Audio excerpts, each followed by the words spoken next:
ಈ ಕಾರ್ಯಕ್ರಮದ ಪ್ರಾಯೋಜಕರು ಕುಡುಕೋಳಿ ಪೆಟ್ರೋಲ್ ಪಂಪ್ ಪೆರ್ಲಾ.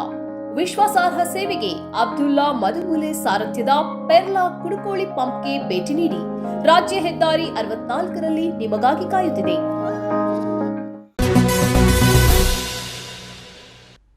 ಸನ್ಮಾರ್ಗ ಸುದ್ದಿ ಸಂಚಯಕ್ಕೆ ಸ್ವಾಗತ. ನಾನು ಶಂಶೀರ್ ಬುಡೋಳಿ. ಭಗವಾನ್ ಹನುಮಾನ್ ಇವರನ್ನ ಪ್ರಧಾನಮಂತ್ರಿ ನರೇಂದ್ರ ಮೋದಿಯವರು ಅಪಮಾನ ಮಾಡುವುದರ ಮೂಲಕ ಹನುಮಾನ್ ಭಕ್ತರ ಭಾವನೆಗಳಿಗೆ ಧಕ್ಕೆ ತಂದಿದ್ದಾರೆ ಎಂದು ಎಐಸಿಸಿ ವಕ್ತಾರ ಗೌರವ್ ವಲ್ಲಭ್ ಆರೋಪ ಮಾಡಿದ್ದಾರೆ.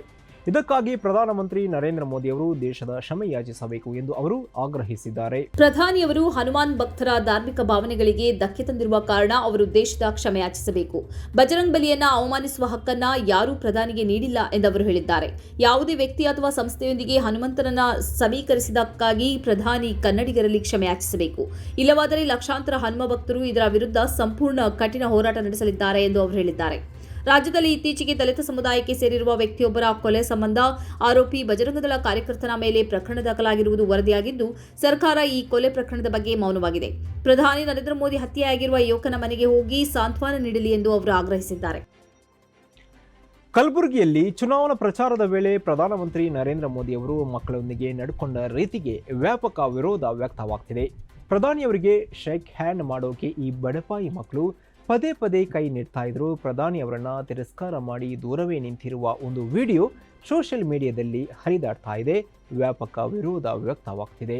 ಇದು ಕಲಬುರಗಿ ರೋಡ್ ಶೋ ವೇಳೆ ನಡೆದಿದ್ದು, ರೋಡ್ ಶೋ ಆರಂಭವಾಗುವ ಮೊದಲು ಮಕ್ಕಳೊಡನೆ ಮಾತನಾಡಲು ಬಂದ ಪ್ರಧಾನಿ ಮೋದಿ ಅವರು ಮೈದಾನದ ಮುಳ್ಳಿನ ಬೇಲಿಯ ಹೊರಗೆ ಕಾದು ನಿಂತ 30ರಷ್ಟು ಮಕ್ಕಳ ಹತ್ತಿರಕ್ಕೆ ಸುರಕ್ಷಾ ಸಿಬ್ಬಂದಿಗಳ ಜೊತೆ ಬಂದರು.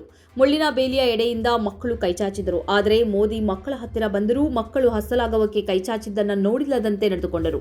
ಬೇಲಿಯ ಇತ್ತ ಕಡೆ ಮಕ್ಕಳೊಂದಿಗೆ ತಮಾಷೆ ಮಾತನಾಡಿದರು. ಮಕ್ಕಳು ಹಸ್ತಲಾಗವಕ್ಕೆ ಯತ್ನಿಸುತ್ತಿದ್ದರೂ ಪ್ರಧಾನಿಯವನ್ನ ಗಮನಕ್ಕೆ ತೆಗೆದುಕೊಳ್ಳಲಿಲ್ಲ. ಇವೆಲ್ಲವೂ ವಿಡಿಯೋದಲ್ಲಿ ಸ್ಪಷ್ಟವಾಗಿ ಕಂಡುಬರುತ್ತಿದೆ. 40,000 ರೂಪಾಯಿ ಬೆಲೆಯ ಕೊರಿಯನ್ ಅಣಬೆಯನ್ನ ತಿನ್ನುವ ಪ್ರಧಾನಿ ಮಕ್ಕಳನ್ನ ಮುಟ್ಟಲು ಕೂಡ ಬಯಸುವುದಿಲ್ಲ. ರಾಹುಲ್ ಗಾಂಧಿ ಬಡವರ ಜೊತೆ ನಡೆಯುತ್ತಾರೆ, ಊಟ ಮಾಡುತ್ತಾರೆ, ಒಟ್ಟಿಗೆ ನಿಲ್ಲುತ್ತಾರೆ. ಮೋದಿ ರಾಹುಲ್ಗಿಂತ ತದ್ವಿರುದ್ಧ. ಭಾರತಕ್ಕೆ ಬೇಕಾದ್ದು ರಾಹುಲ್ ಗಾಂಧಿಯೇ ಹೊರತು ಮೋದಿ ಅಲ್ಲ ಎಂದು ನೆಟ್ಟಿಗರು ಟ್ವೀಟ್ ಮಾಡಿದ್ದಾರೆ. ಬಿಲ್ಕಿಸ್ ಬಾನು ಕೇಸಲ್ಲಿ ರಿಲೀಸ್ ಆದ ಅಪರಾಧಿಗಳ ವಿರುದ್ಧ ಸಲ್ಲಿಕೆಯಾದ ಅರ್ಜಿಯು ವಿಚಾರಣೆಗೆ ಒಳಗಾಗದಂತೆ ತಡೆಯಲು ಅಪರಾಧಿಗಳು ತಂತ್ರ ಹೆಣಿತಾ ಇದ್ದಾರೆ ಎಂದು ಸುಪ್ರೀಂ ಕೋರ್ಟ್ ಗಂಭೀರ ಆರೋಪ ಮಾಡಿದೆ. ಈ ಕೇಸಿನ ವಿಚಾರಣೆ ನಡೆಸ್ತಾ ಇರುವ ಪೀಠದ ನ್ಯಾಯಮೂರ್ತಿಗಳಲ್ಲಿ ಒಬ್ಬರಾಗಿರುವ ಕೆಎಂ ಜೋಸೆಫ್ ಇವರು ಬೇಗನೆ ನಿವೃತ್ತಿಯಾಗಲಿದ್ದಾರೆ. ಹೀಗಾಗಿ ಈ ಕೇಸನ್ನ ಮುಂದೂಡುತ್ತಾ ಹೋಗಿ ಕೆಎಂ ಜೋಸೆಫ್ ತೀರ್ಪು ನೀಡದಂತೆ ನೋಡಿಕೊಳ್ಳುವ ಹುನ್ನಾರ ನಡೀತಾ ಇದೆ ಎಂದು ಸುಪ್ರೀಂ ಕೋರ್ಟ್ ಹೇಳಿದೆ. ನಾನು ಜೂನ್ 16ಕ್ಕೆ ನಿವೃತ್ತಿಗೊಳ್ಳುತ್ತಿದ್ದೇನೆ. ನನ್ನ ಕೊನೆಯ ಕೆಲಸದ ದಿನ ಮೇ 19. ನಾನು ಪ್ರಕರಣದ ವಿಚಾರಣೆ ನಡೆಸುವುದು ಅವರಿಗೆ ಬೇಕಿಲ್ಲ ಎಂಬುದು ಸ್ಪಷ್ಟ ಎಂದು ಭಾನು ಅವರ ವಕೀಲರಾದ ಶೋಭಾ ಗುಪ್ತಾ ಅವರನ್ನುದ್ದೇಶಿಸಿ ಜೋಸೆಫ್ ಹೇಳಿದ್ದಾರೆ. ಈ ಪೀಠದಲ್ಲಿ ಜಸ್ಟಿಸ್ ಬಿವಿ ನಾಗರತ್ನ ಕೂಡ ಇದ್ದಾರೆ. ತಮಗೆ ನೋಟಿಸ್ ಬಂದಿಲ್ಲ ಎಂದು ಬಿಡುಗಡೆಗೊಂಡಿರುವ 11 ಮಂದಿ ಅಪರಾಧಿಗಳ ಪರ ವಕೀಲರ ವಾದದ ನಂತರ ನ್ಯಾಯಪೀಠದ ಈ ಮೌಖಿಕ ಹೇಳಿಕೆ ಬಂದಿದೆ.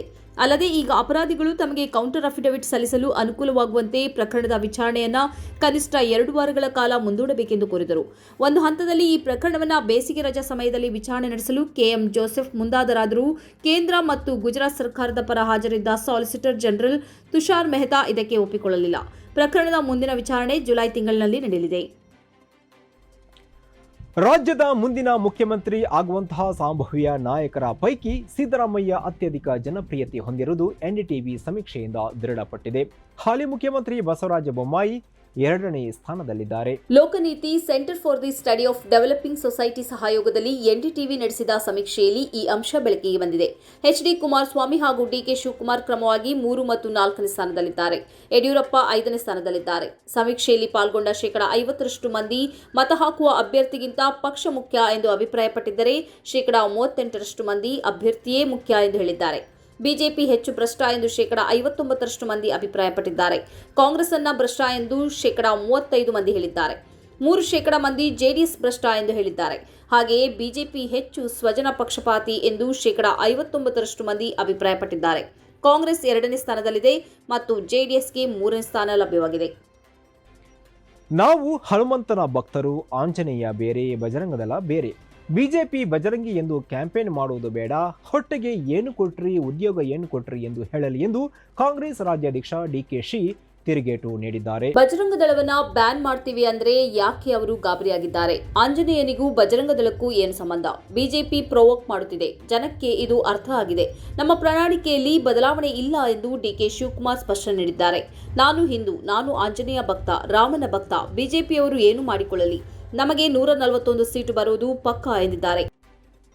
ಇಸ್ರೇಲ್ ಮತ್ತು ಗಾಜಾದ ಪಡೆ ಕದನ ವಿರಾಮಕ್ಕೆ ಒಪ್ಪಿಕೊಂಡಿದೆ. ಇಸ್ರೇಲ್ ವಶದಲ್ಲಿದ್ದಂತಹ ಖಾದರ್ ಅದ್ನಾನ್ ಸಾವಿನ ಬಳಿಕ ಸಂಘರ್ಷ ಆರಂಭವಾಗಿತ್ತು.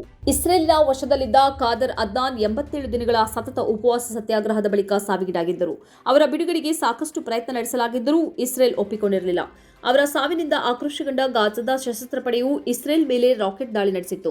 ಆ ಬಳಿಕ ಇಸ್ರೇಲ್ ತನ್ನ ಟ್ಯಾಂಕರ್ಗಳು ಮತ್ತು ಮಿಸೈಲ್ ಜೊತೆಗೆ ಗಾಜಾ ಪ್ರವೇಶಿಸಿತ್ತು. ಈ ನೆಲೆಯಲ್ಲಿ ಕದನ ವಿರಾಮಕ್ಕೆ ಪ್ರಯತ್ನಗಳು ನಡೆದಿದ್ದು, ಕತಾರ್ ಮತ್ತು ಈಜಿಪ್ಟಿನ ಮಧ್ಯಸ್ಥಿಕೆಯಲ್ಲಿ ಎರಡೂ ರಾಷ್ಟ್ರಗಳ ನಡುವೆ ಕದನ ವಿರಾಮ ಏರ್ಪಟ್ಟಿದೆ. ಗಾಜಾದಿಂದ 30 ರಾಕೆಟ್ಗಳು ಇಸ್ರೇಲ್ ಕಡೆಗೆ ಚಿಮ್ಮಿತ್ತು ಮತ್ತು ಇದರಿಂದಾಗಿ 3 ಗಾಯಗೊಂಡಿದ್ದಾರೆ ಎಂದು ಇಸ್ರೇಲ್ ತಿಳಿಸಿದೆ. ಇದುವೇ ಈ ಹೊತ್ತಿನ ಸನ್ಮಾರ್ಗ ಸುದ್ದಿ ಸಂಚಯ. ನಿರಂತರವಾಗಿ ನೋಡ್ತಾ ಇರಿ ಸನ್ಮಾರ್ಗ ನ್ಯೂಸ್. ಸುದ್ದಿಗಳ ಸಂತೆಯಲ್ಲಿ ಸತ್ಯದ ಮೊಂಬತ್ತಿ. ಇಂತಹ ಹಲವು ಸುದ್ದಿ ಮಾಹಿತಿ ವಿಶ್ಲೇಷಣೆಗಾಗಿ ಸನ್ಮಾರ್ಗ ನ್ಯೂಸ್ ಸಬ್ಸ್ಕ್ರೈಬ್ ಮಾಡಿ. ನಿರಂತರ ನೋಟಿಫಿಕೇಶನ್ ಪಡೆಯಲು ಬೆಲ್ ಐಕಾನ್ ಒತ್ತಲು ಮರೆಯದಿರಿ.